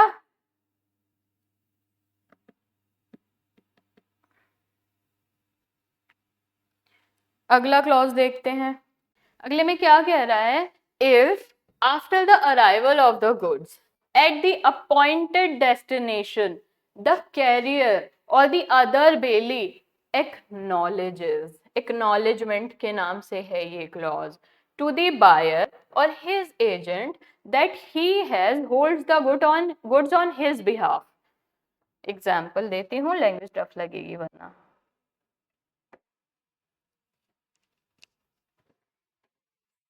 सेलर का कैरियर या एजेंट, कैरियर मान लो, एजेंट मान लो, बेली मान लो, कोई भी जो गुड्स ट्रांसफर करा रहा था उसे इस पॉइंट पे डिलीवर करानी थी बायर को। ये गोडाउन का एड्रेस था बायर का, सेलर को इन तीनों में से किसी के भी थ्रू इस गोडाउन में डिलीवर करानी थी। अब मान लीजिए इनमें से कोई एक आके यहाँ पे गुड्स डिलीवर कर जाता है। अब गुड्स डिलीवर हो गई तो ये यहाँ पे आके कॉल करते, ये बायर मिला नहीं से, यहाँ पे बायर नहीं था समहाउ, और या बायर गोडाउन में नहीं होता है, ऑफिस में होता है, व्हाटएवर इट इज, तो यहाँ पे ये क्या करता है ना कि जो एजेंट आया था ये कॉल करता है या कोई लेटर लिखता है या कोई ईमेल करता है, किसी भी XYZ तरीके से ये बायर तक ये जानकारी पहुंचा देता है कि जो आपने गुड्स मंगाई थी वो आपके बताए हुए जगह पे डिलीवर हो चुकी है। बायर ने पर्सनली पोजेशन नहीं लिया है, अभी बायर के एजेंट ने भी पोजेशन नहीं लिया है। हुआ क्या है इस सिनेरियो में, बायर ने एक जगह तय कर दी थी कि यहाँ डिलीवर करा देना, इनके एजेंट आते हैं और एग्जैक्ट उसी जगह पे गुड्स डिलीवर करा देते हैं, और बायर को एक्नॉलेज भी करते हैं, फोन ईमेल लेटर से बताते हैं कि जहां आपने कहा था आपकी गुड्स डिलीवर हो चुकी हैं। अब चाहे बायर 2 दिन बाद आए, 3 दिन बाद आए, 4 दिन बाद आए, अगर इस तय जगह पे डिलीवर करके बायर को एक्नॉलेज कर दिया गया है तो माना जाएगा कि ये जो ट्रांसमिशन का पीरियड था ये एंड हो गया है। जिस टाइम इस गोडाउन में गुड्स आई ना और बायर को उसकी जानकारी दी गई, एक्नॉलेजमेंट हुआ जिस टाइम पे, उसी टाइम पीरियड ऑफ ट्रांसमिशन जो था वो एंड हो गया। क्लियर? उसी टाइम पे पीरियड ऑफ ट्रांसमिशन एंड हो गया। अब पढ़िए, अब आएगा समझ। If after the arrival of the goods at the appointed destination, हमारा अपॉइंटेड डेस्टिनेशन क्या था, वो गोडाउन था ना, उस गोडाउन में कैरियर या बेली किसी ने भी वहां पे डिलीवर करा और एक्नॉलेज कर दिया, बायर को बता दिया कि भाई जहाँ पे आपने कहा था ना वो गुड्स वहां आ गई हैं, या उसके एजेंट को बता दिया कि अब ना आपकी जगह पे कर दिया, आप जब आओगे हमसे इसकी डिलीवरी ले लेना। और मान लीजिए वो नहीं आ पाएगा अभी, तो वो उसने क्या कहना है, चलो कोई बात नहीं, आपके गोडाउन के ही पास है, हम आपके बिहाफ पे होल्ड कर लेते हैं, आप कल आओगे ना तो कल ले जाना। अब जब ये बात हुई ना, जब ये दो बातें कह दी गई, तब यहां से कोर्स ऑफ ट्रांसमिशन का इसी जगह एंड हो गया। यहाँ पे अब पोजेशन में चाहे कैरियर वाले के हैं चाहे किसी सेलर के ही एजेंट के हैं, लेकिन उसने उससे कह दिया ना कि आपकी जगह हो गया डिलीवर, आप नहीं आ रहे हो, अभी सुबह आओगे तो हम आपके बिहाफ पे होल्ड कर लेते हैं। ये जो आपके बिहाफ पे होल्ड कर रहे हैं ना, ये कोर्स ऑफ ट्रांसमिशन को एंड कर देता है। अब गुड्स किसकी हैं? अब गुड्स हैं बायर की। अब पोजेशन किसका है? अब पोजेशन है बायर का। जिस टाइम पे एक तय जगह पर डिलीवर हो गई चीजें और बता दिया गया सेल बायर को या उसके एजेंट को, और वो नहीं भी पहुंच पाए तो उसके बिहाफ पे वो होल्ड करेंगे। अब इसमें सेलर का पोजेशन नहीं रहेगा, चाहे वो सेम कैरियर वाला हो तब भी नहीं रहेगा। ठीक है, पोजेशन में अब वो एज अ बेली जो है बायर के लिए वो रख लेंगे। अब इस टाइम पे आके ये जो ट्रांजिट होता है ये एंड हो जाता है। यहाँ पे अब उस पे सेलर का राइट नहीं है। It is immaterial that further destination for the goods may have been indicated by the buyer। इस बात से कोई मतलब नहीं है कि जब इन्होंने अपॉइंटेड डेस्टिनेशन पे डिलीवर कराया, फोन करा सेलर को या उसके एजेंट को कि हम ले आए हैं, चलो आप सुबह तक आओगे, हम आपके बिहाफ पे होल्ड कर देते हैं। मान लो इसी बातचीत के दौरान उसने कहा कि यार 2 स्टेशन और आगे छोड़ देना बस, तो लेकिन बात यहां तक हो चुकी थी जब उन्होंने यहाँ एक्नॉलेज करा ना, तो इसी एक्नॉलेजमेंट पे जो पोजेशन हो गया ना गुड्स पे, अब बायर का हो गया। उसको एक्नॉलेज करते ही बायर का पोजेशन हो गया, और फिर ये जो होल्ड की गई ना, ये बायर के ही बिहाफ पे होल्ड की गई। अब अगर बायर ये भी कहता है कि चलो 2 स्टेशन आगे डिलीवर कर देना, तो ये जो 2 स्टेशन आगे का रास्ता है ना, ये इमेटेरियल है। आप ये नहीं कहोगे उसने 2 स्टेशन और आगे मंगा ली हैं तो अब वो अभी भी सेलर के लिए राइट टू लियन बचा है, वो एक्सरसाइज कर सकता है। नो, यहाँ पे एंड हो गया है। अब वो 2 स्टेशन आगे मंगा रहा है, 3 स्टेशन आगे मंगा रहा है, पैसे दे देगा वो, उसके जो भी रहेगा पैसों का इनका हिसाब, बट कोर्स ऑफ ट्रांसमिशन तो एंड है अब। ठीक है, एक्नॉलेजमेंट सेक्शन का क्लॉज 3 पे था। ठीक, 4 पे आ जाते हैं। यहां तक बताना ठीक है, कुछ रिपीट तो नहीं करना, प्लीज यहां तक बता दो मुझे एक बारी। 4 क्या कह रहा है आपका कि if the goods are rejected. अब इस क्लॉज को किस नाम से याद रखोगे? रिजेक्शन के नाम से। रिजेक्टेड, कौन रिजेक्ट कर रहा है? बायर रिजेक्ट कर रहा है, मैं नहीं लूंगा डिलीवरी। ठीक है, एंड द कैरियर और other bailee continues in possession of them, the transit is not deemed to be an end।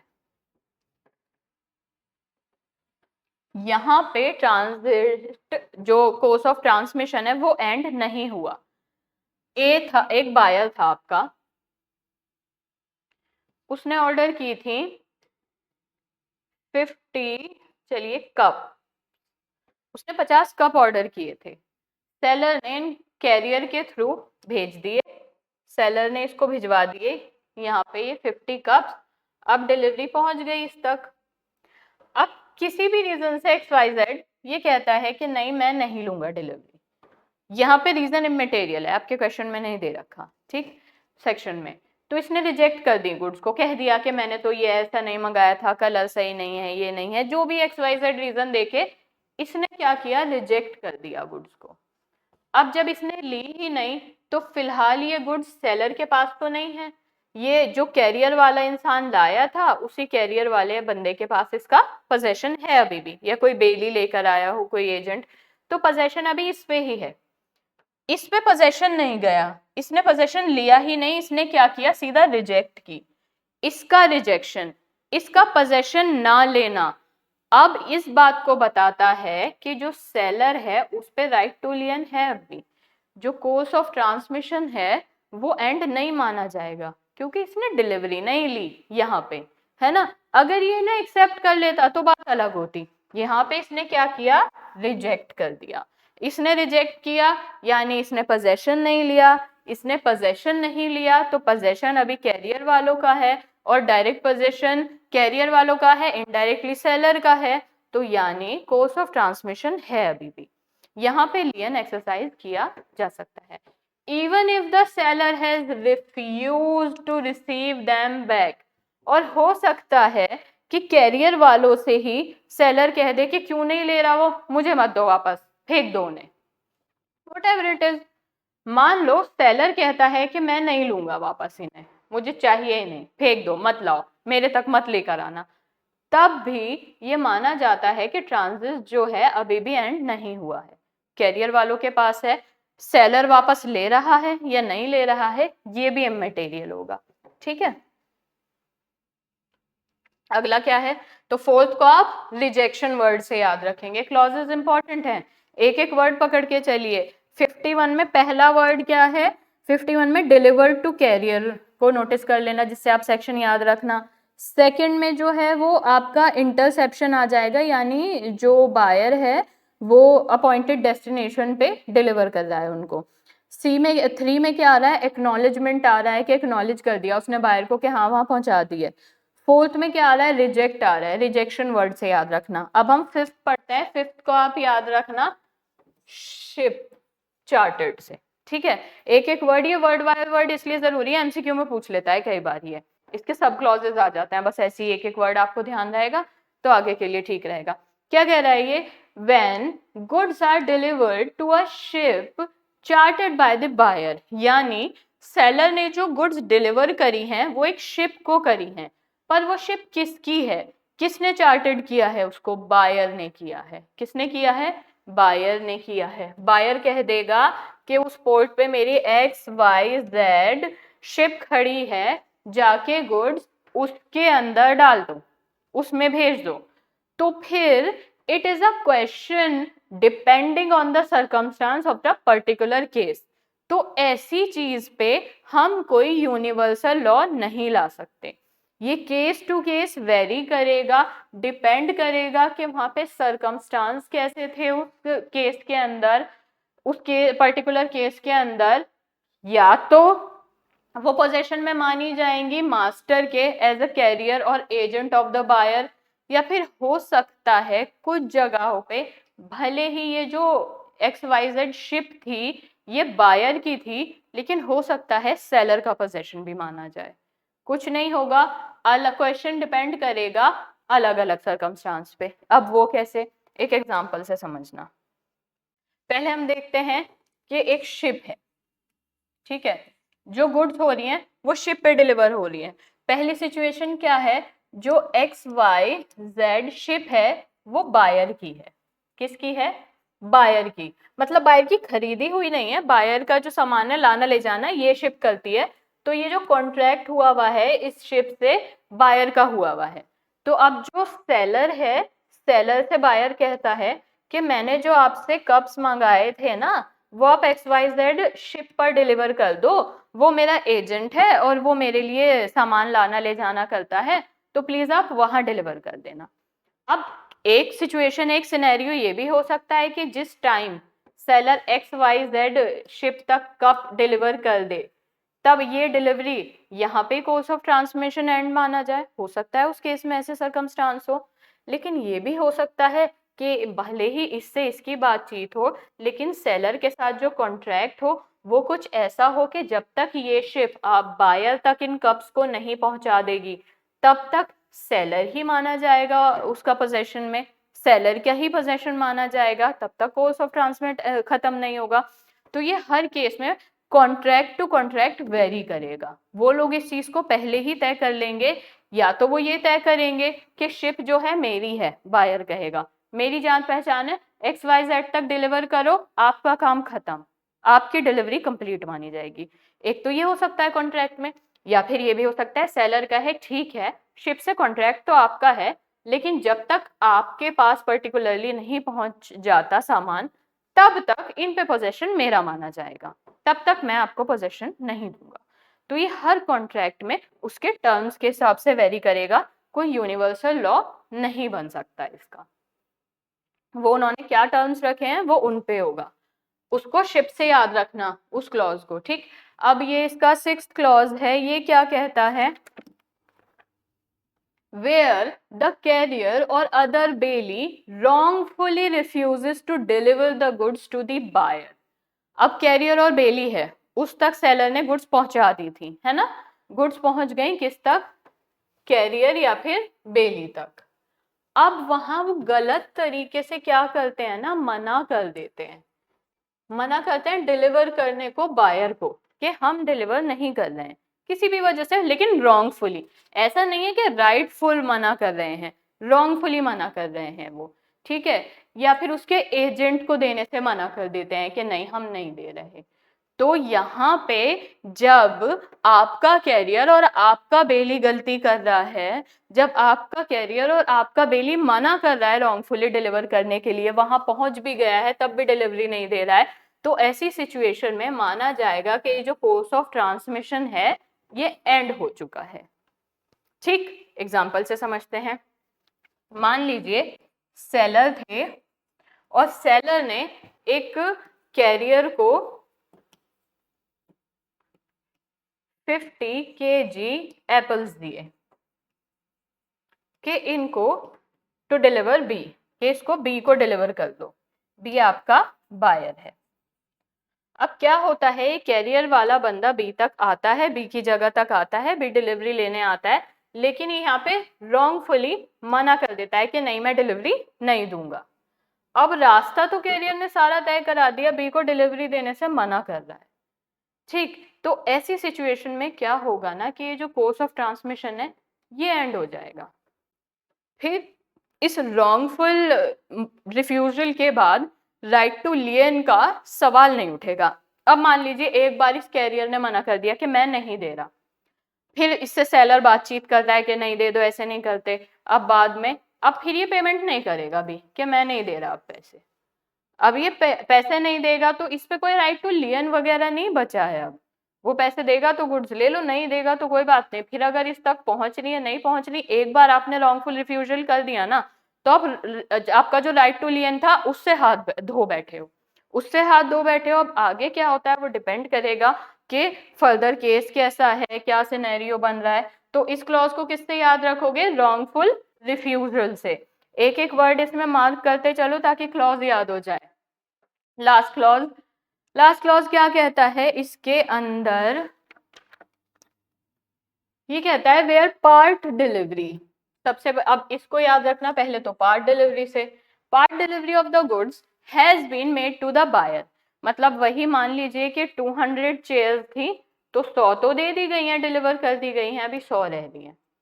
और हिज एजेंट दैट बिहाफ, या तो उसके एजेंट को दे दी गई हैं उसके बिहाफ में, the remainder of the goods, ये जो बची हुई 100 कुर्सियां हैं, मे बी स्टॉप्ड, ये रोकी जा सकती हैं रास्ते में, ट्रांजिट में ही, unless such part delivery has been given in such circumstances as to shown an agreement to give up possession of the whole of the goods।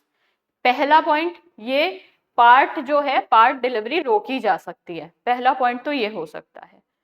कब नहीं रोकी जाएगी, ये तब नहीं रोकी जाएगी जब इनकी डिलीवरी इस तरह से आपको on the face of it show हो रही हो कि पोजेशन उसको पूरी ही गुड्स का देना है। कैसे होगा ये, एक एग्जांपल देखिए। आपने क्या करा कि स्टडी टेबल ऑर्डर करिए, study table with chair.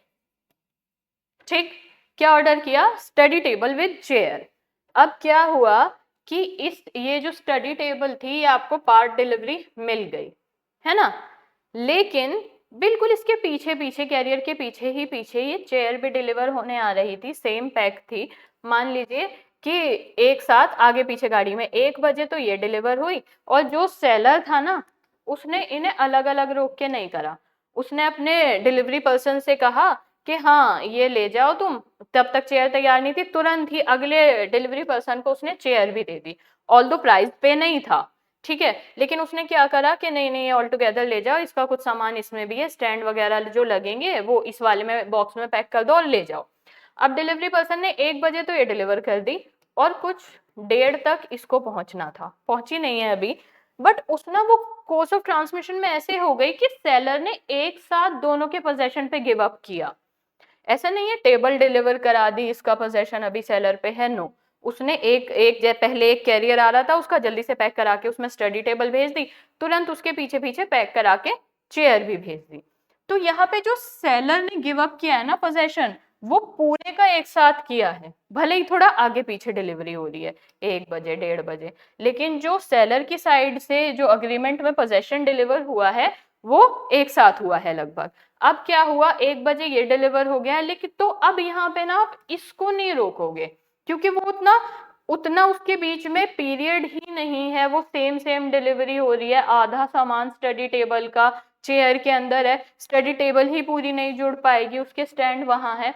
Somehow किसी तरीके से सेलर की इंटेंशन ये लग रही थी इस डिलीवरी से कि वो पूरी की पूरी गुड्स का पोजेशन एक साथ गिव अप कर रहा है। तो ऐसे में फिर वो पार्ट डिलीवरी हो गई है, पार्ट रोक लो, ऐसा नहीं, वहां कुर्सियों की बात थी, 100 हो गई थी, 100 वो रोक रहा था, समझ आ रहा था कि अभी 100 नहीं हुई है, मैं 100 नहीं करूंगा, वो एक समझ आने वाली बात थी।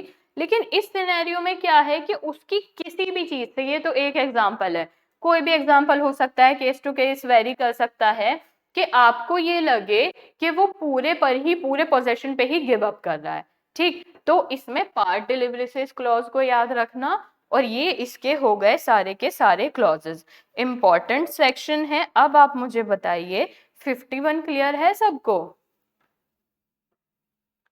जल्दी से बताइए 51 क्लियर है? 6 और 7 एक्सप्लेन करना है दोबारा। क्या कह रहा है ये? वेयर द कैरियर और the other bailee wrongfully refuses to deliver. अब यहाँ पे एक कैरियर था, इसके पास गुड्स थी, इसको बी को देनी थी, लेकिन ये मना कर रहा है मैं नहीं डिलीवर कर रहा हूँ, रॉन्गफुली, विदाउट एनी रीजन। ये यहाँ पे क्या कर रहा है? मना कर देता है कि नहीं मैं नहीं डिलीवर कर रहा हूँ। अब ऐसे में जब चीज इसको डिलीवर की जानी चाहिए थी, अब कैरियर वाला ही रॉन्गफुली डिलीवर करने से मना कर रहा है, तो अब राइट टू लियन वगैरह की चीजों का थोड़ी कुछ लेकर बैठेंगे। ऐसे में जब आपके कैरियर वाले बंदे ने बायर को चीज देने से मना कर दिया है ना, तो हम ये मान लेंगे कि आपका जो ट्रांजेक्शन है वो एंड हो गया। एक रेलवे वाला आदमी था जिसका नाम एस था, वो डिलीवर कराने आ रहा था गुड्स टी को। तो अब वो क्या करता है कि एस जब आता है टी के पास, जो कि बायर था, वो इसे डिलीवर करने से मना कर देता है wrongfully, without any reasonable cause, ठीक। अब जब वो इसे मना कर देता है कि मैं नहीं डिलीवर करूंगा, तो ऐसी सिचुएशन में जहां पे उसने रॉन्गफुली बिल्कुल मना कर दिया डिलीवर करने से, यहां भी माना जाएगा कि एंड हो चुका है कोर्स ऑफ ट्रांसमिशन का। ऐसा नहीं है इसे मना करके जितने दिन अपने पास ये गुड्स रखेगा उतने दिन आपका जो ट्रांजिशन पीरियड है वो चलता रहेगा। वो 1 साल तक भी इसको डिलीवर नहीं करा है, मना करे जा रहा है, मना करे जा रहा है, तो 1 साल तक का आपका कोर्स ऑफ ट्रांसमिशन का पीरियड माना जाएगा? नो, ठीक है। ऐसे में क्यों एंड करना है इस पीरियड को? ताकि जो सेलर है, सेलर का राइट टू लियन खत्म हो जाए, ठीक। अब जब ये बंदा डिलीवरी लेने के लिए तैयार है और उसका कैरियर वाला ही देने से मना कर रहा है, तो एंड करो ट्रांजिट पीरियड को, बाद में सेलर राइट टू लियन लेके नहीं आ जाना चाहिए ना। 6 तो ये हो गया। 7 कह रहा है well the part delivery of the goods, मतलब कुछ गुड्स की डिलीवरी ऐसे हो कि आपको ये लगे कि जो आपका सेलर है ना, वो इंटेंशन ही उसकी पूरी गुड्स डिलीवर कराने की है, भले ही अभी पार्ट में डिलीवर हुई है। कई बार अमेजोन से ऐसा करता है ना, आपने 6 चीजें एक साथ ऑर्डर कर दी, अब क्या होता है ना ऐसा करने पे कि 3 एक बार में आती हैं और 3 एक बार में आती हैं। बट आप ये समझिए कि आपको पार्ट डिलीवरी मिल रही है, लेकिन वहां पे अमेजोन वालों या किसी ऑनलाइन प्लेटफॉर्म वालों का ये इरादा नहीं है कि आपको 3 पहले देंगे, फिर देखेंगे पेमेंट होती है नहीं, फिर 3 बाद में, नहीं। उनकी तरफ से कोर्स ऑफ ट्रांसमिशन में 6 की 6 चली जाती हैं। अवेलेबिलिटी की वजह से कि कौन सी कब अवेलेबल है, कौन सी कब अवेलेबल है, उसकी वजह से थोड़ा बहुत ऊपर नीचे हो जाता है डिलीवरी में। लेकिन ऐसे सिचुएशन में जब आपको दिख रहा हो कि जो सेलर है या उसका जो कैरियर वाला है, उससे ही आपको पता लग रहा है कि वो पूरे ही डिलीवर कराना चाहता है, उसकी इंटेंशन आपको नजर आ रही है, 6 की 6 निकल गई है, एक पार्सल सुबह रिसीव हो रहा है, एक शाम में रिसीव हो रहा है, बट हो रहा है ना, तो वहां पे भी इस चीज का कोई पॉइंट नहीं बनता है कि वो स्टॉप कर ले, रास्ते में गुड्स रोक ले, ऐसा नहीं होगा, इंटेंशन पे डिपेंड करेगा। क्लियर? 52 पर आ जाएं, बताइए 52 क्या कहता है? How stoppage in transit affected. अब ये रोक तो दिया आपने गुड्स, यहाँ पे आपका सेलर था, ये रास्ता था, ये बायर था, अब ये ट्रांजिट, यहाँ पे गुड्स रोक तो दिया आपने, लेकिन इसका इफेक्ट क्या पड़ेगा, क्या इफेक्ट होगा इसका, है ना? अब हम वो देखते हैं क्या कह रहा है आपका बेयरेक्ट इस बारे में। द अनपेड सेलर में exercise right of stoppage in transit, ठीक है, जो आपका अनपेड सेलर है वो अपना राइट एक्सरसाइज कर सकता है रास्ते में रोकने का, by taking actual possession of the goods. कैसे करेगा? रास्ते में रोक लेगा और फिर जो कैरियर वाला है उससे कहेगा भाई मेरी गुड्स है, मुझे ही वापस से दे जाओ। अब जब वो कैरियर वाला उसकी गुड्स उसी को ही वापस दे जाएगा, तो क्या माना जाएगा कि एक्चुअल पोजेशन किस पे वापस से आ गया? सेलर पे वापस से आ गया, है ना? और by giving notice of his claim to the carrier. अब मान लीजिए कि कैरियर वाला बहुत दूर निकल चुका है, तो वो उसको क्या करेगा? नोटिस देगा या उसको कॉल करेगा, जैसे भी इन्फॉर्म कराएगा कि भैया जो गुड्स लेकर जा रहे हो ना, उनको डिलीवर मत करा के आना, उनको रास्ते में ही रोक दो, ठीक, अब वो क्या करेगा, कैरियर वाला, उसको नोटिस मिला है, क्या मिला है, नोटिस, तो वो नोटिस के बाद उनका रोक देगा। या फिर कोई दूसरा बेली था जिसके पोजेशन में गुड्स थी, जिसको बायर को दे के आनी थी, तो उससे कह देगा कि भाई रुक जाओ, मत देकर आओ, अब नहीं देनी है मुझे उसको। इन सारी चीजों के अंदर नोटिस जो दिया जाएगा पर्सन को, एक नोटिस तो इसमें इंपॉर्टेंट ही है, person in actual possession of the goods. अब उस बंदे के पास एक्चुअल पोजेशन होगा, जैसे कैरियर वाला था, कैरियर के पोजेशन में गुड्स थी, ठीक है, या फिर एक कोई बेली था जिसको देकर आनी थी, उसके पोजेशन में गुड्स थी। तो ये क्या कहता है, जो नोटिस इन दोनों को दोगे ना आप, कि रुक जाओ, रास्ते में ही रुक जाओ, मत डिलीवर करके आओ, ये वाला जो नोटिस है, such notice may be given either to the person in actual possession. Actual possession वाला कौन है, कैरियर वाला, कैरियर वाले के ही तो पोजेशन में है, या तो आप इसको कॉल करोगे कि भाई लेके जा रहा है, रुक जा, अभी नहीं देकर आ, या तो एक्चुअल पोजेशन वाला ऑफ द गुड्स और हिज प्रिंसिपल, या फिर ये कैरियर कंपनी का मालिक भी तो होगा कोई जिससे आपने कॉन्ट्रैक्ट करके डिलीवर कराई होंगी, या तो आप सीधा कैरियर वाले को फोन कर दो कि रुक जाना, रास्ते में डिलीवर मत करके आना, इसके पास तो एक्चुअल पोजेशन था।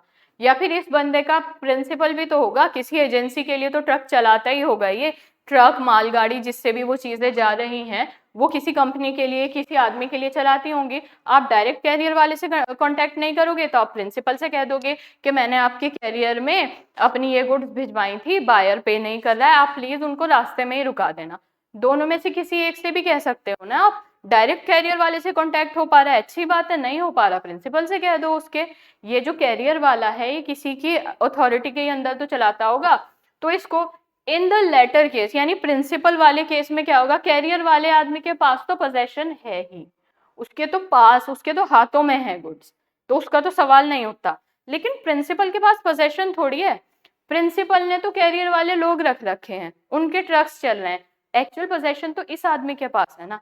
ये भी तो प्रिंसिपल ही ना कॉल करके ही कहेगा कि भाई रोक दो, मत जाओ, और हो सकता है ऐसा कुछ हो जाए कि इनका कांटेक्ट ही ना हो पा रहा हो, आप ऐसे टाइम पे आकर बोलो।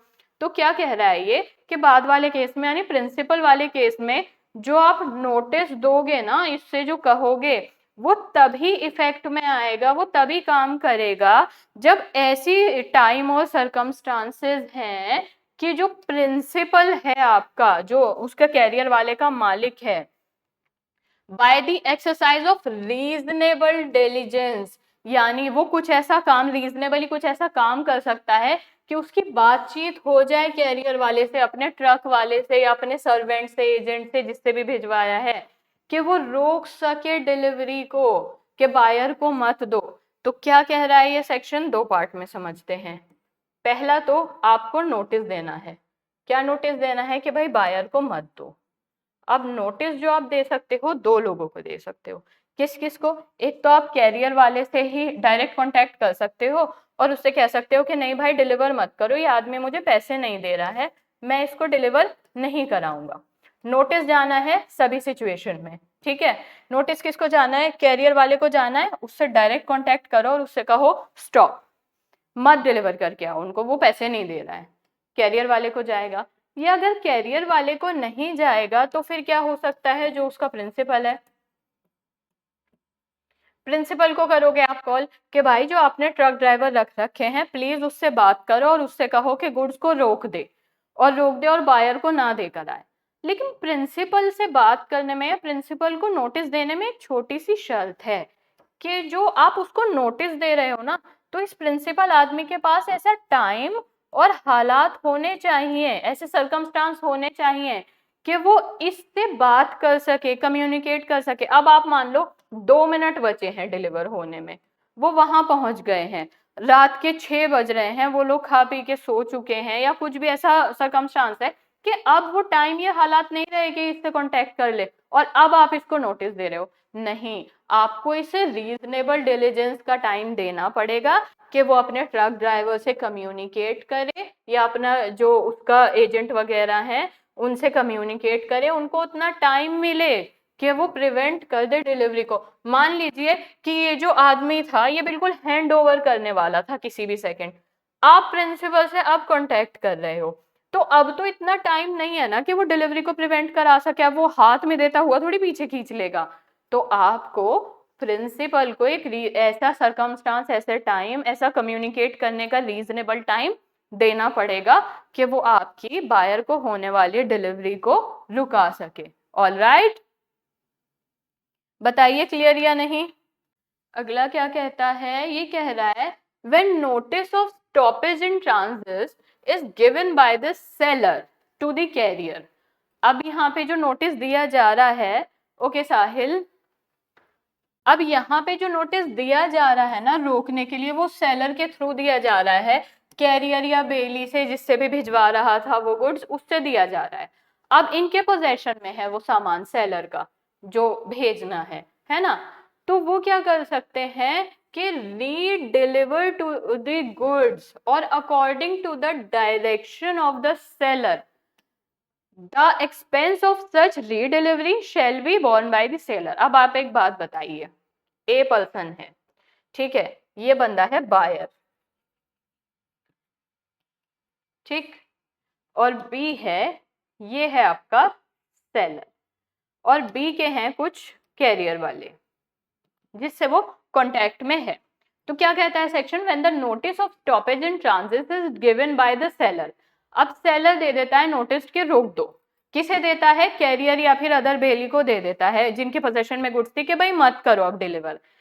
ही शैल रीडिलीवर द गुड्स और according to the direction of the seller. अब क्या हुआ ना, जब इसने कैरियर वाले से कह के गुड्स रुकवा दी कि मत डिलीवर करो, तब बायर को लगा कि भाई गुड्स नहीं मिल पाएंगी, और इस बीच में पे कर देता है वो,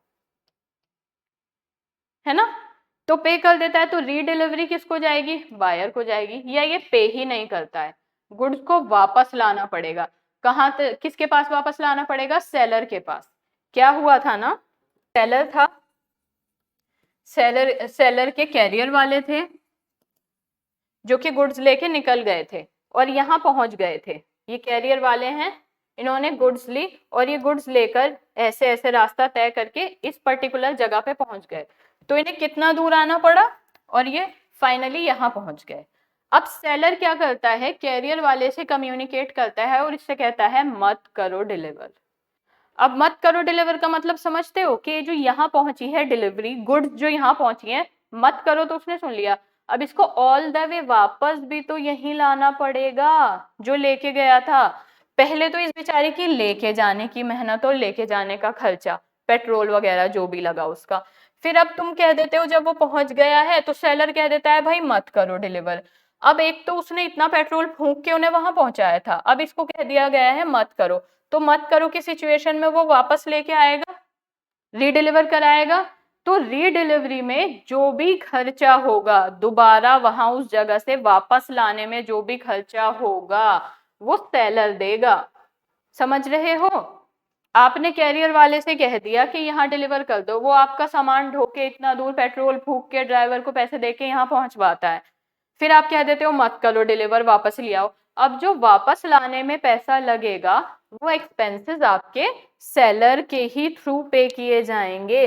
क्लियर, प्लेज पे आए या फिर आप क्वेश्चंस करें, पहले तो आप मुझे बताइए यहाँ तक क्लियर है, और फिर मुझे ये बताइए आगे बढ़ना है या क्वेश्चंस देख लें, नेक्स्ट सेक्शन इतने इंपॉर्टेंट नहीं है। 2 53 54 बचता है हमारा, और नॉट सो इम्पॉर्टेंट, हम कर लेंगे इसको ऊपर ऊपर से, बट आप मुझे अब ये बताइए यहाँ तक क्लियर है, इतना बताइए, और उसके बाद क्वेश्चंस कर लें या आगे करें ये बताइए। अरे मतलब सीधी सी बात ये कह रहा है कि एक जगह पे तो आपने कहा कि गुड्स को डिलीवर कर दो, अब मान लीजिए कि दिल्ली में था सेलर, दिल्ली से मुंबई तक लेके गया कैरियर वाला, दिल्ली से मुंबई गए होंगे गुड्स, तो दिल्ली से मुंबई गुड्स लेके जाने में पैसा तो लगा होगा ना, तो वो तो आपका अंडर द कॉन्ट्रैक्ट था, बट क्या हुआ, मुंबई जब आपका कैरियर पहुंचा तो उसके बाद आपने फोन कर दिया कि नहीं नहीं वापस दिल्ली ले आओ, मत डिलीवर करो, तो उसे वापस तो मुंबई से दिल्ली लाना पड़ेगा ना। अब जो ले जाने की कॉस्ट थी वो तो आपके कॉन्ट्रैक्ट में थी डिलीवर कराने की, लेकिन अब जब उसे वापस लानी पड़ रही है ऑल द वे दोबारा मुंबई से दिल्ली, तो क्या वापस आते में पैसे नहीं लगेंगे, क्या फिर ट्रक पेट्रोल पे नहीं चलेगा, क्या फिर ड्राइवर तनख्वाह नहीं लेगा, तो वो जो एक्सपेंसेस होंगे वापस लाने के बिना डिलीवर कराए वो सेलर देगा। इतनी सी बात कह रहा है ये नहीं है यहाँ से, ऑल दो सेक्शन बेस्ड ही है, तो थोड़ा सा ईमानदारी से आंसर करना प्लीज, बैरिक बंद कर दो। इन सेक्शन से अंदर से क्वेश्चन नहीं आ रहा है, ठीक। अब आप लोग मुझे बताइए, right of stoppage in transit कौन से सेक्शन में दिया गया है? Right to stoppage in transit कौन से सेक्शन में दिया गया है? सेक्शन बेस्ड क्वेश्चन है सिर्फ यहाँ से। Tell me, stop in transit कौन से सेक्शन में है? Don't see bracket please. अब आप लोग मुझे बताइए बिना बैरेक्ट खोले कि जो इंटरसेप्शन है ड्यूरेशन ऑफ ट्रांजिट में, जो इंटरसेप्शन क्लॉज है वो कौन सा क्लॉज है? Don't see the bracket. Duration of transit में इंटरसेप्शन क्लॉज कौन सा है? Option A 1 2 3 4। सेक्शन नंबर भी बताना। ड्यूरेशन ऑफ ट्रांजिट में इंटरसेप्शन वाला क्लॉज कौन सा है? हाँ 51 है जतिन, क्लॉज बताना। 1 2 3 4 इंटरसेप्शन किस में दिया? डायरेक्ट नहीं देखना, मैंने एक एक वर्ड मार्क कराया था ना आपको, उस 51 सेक्शन में 7 क्लॉज थे। इंटरसेप्शन किस में है? नो 3 में तो एक्नॉलेजमेंट है साहिल, 51 3 में तो एक्नॉलेजमेंट है, 2 में है इंटरसेप्शन, 2 में इंटरसेप्शन है। 51 2 क्या कहता है क्लॉज? इफ द बायर और his agent in that behalf obtain delivery of the goods before there arrival, यानी अराइवल होने से पहले ही ले लेते हैं डिलीवरी, यहीं इस पॉइंट पे यहाँ तक पहुंचनी थी बट उसके एजेंट ने यहीं डिलीवरी ले ली, वो इंटरसेप्शन है। ये 2 में है, ऑल राइट, ठीक है। चलिए अगला सवाल है, ड्यूरेशन ऑफ ट्रांजिट से ही है अगला क्वेश्चन। एक्नॉलेजमेंट कौन से क्लॉज में है? ड्यूरेशन ऑफ ट्रांजिट में एक्नॉलेजमेंट बताइए। Don't see the barracks please. 51 में ही ड्यूरेशन ऑफ ट्रांजिट में है। हाँ वेरी गुड, 3 में है एक्नॉलेजमेंट, जब वो एक्नॉलेज कर देगा उसको कि आपकी गुड्स डिलीवर हो चुकी हैं, ऑल राइट। चलिए अब इसी से ही बार बार क्वेश्चन। चलिए ड्यूरेशन ऑफ ट्रांजिट में बताइए, शिप चार्टर्ड वाला क्लॉज कौन सा है? शिप चार्टर्ड वाला क्लॉज कौन सा है? इसी से ही सेम इसके क्लॉजेस मैंने आपको बोला था ना, एक एक वर्ड मार्क कर लेना, वही एमसीक्यू है बस। ड्यूरेशन ऑफ ट्रांजिट में सेक्शन और उसका क्लॉज, शिप चार्टर्ड वाला क्लॉज कौन सा था? शिप ट्रांजिट वाला 5 था, वेरी गुड, क्लियर। अगला क्वेश्चन ये है, हाउ, ध्यान से सुनिएगा, how stoppage in transit is effected, how stoppage in transit is effected. Option A जो दे रखा है, to give a notice to the carrier. Option B है to give a notice to the principle of carrier, and the C option is to give the notice to the carrier और principal, और D none of the above, और D none of the above.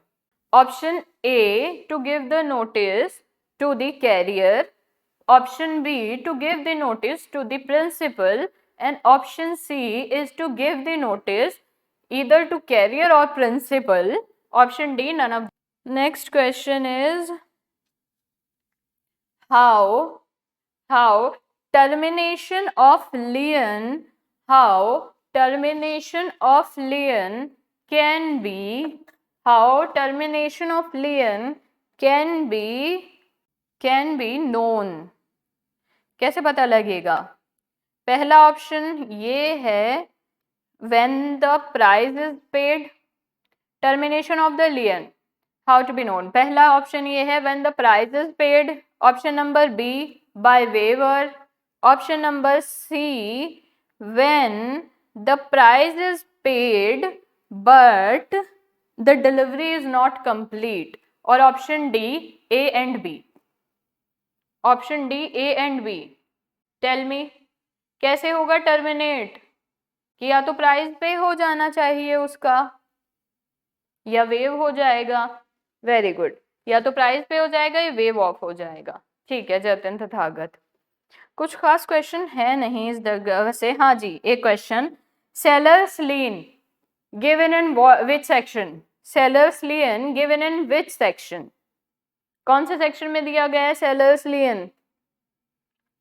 Sellers-Lien defined in which section? Don't see dialect please. बताइए Sellers-Lien कौन से section में दिया गया है? 47. यस पारुल, अदिति, तथागत, वरुण। चलिए इससे ज्यादा क्वेश्चन थे नहीं, अंदर से कोई क्वेश्चन आया नहीं है और कल हमारा ये चैप्टर खत्म हो जाएगा। 2 सेक्शन बचे हैं, ऊपर ऊपर से करना है, उससे तो बिल्कुल क्वेश्चंस नहीं है, थोड़ा थोड़ा समझा दूंगी। फिर हाँ चैप्टर 6 से काफी ज्यादा क्वेश्चन है, तो चैप्टर 6 अच्छे से करेंगे।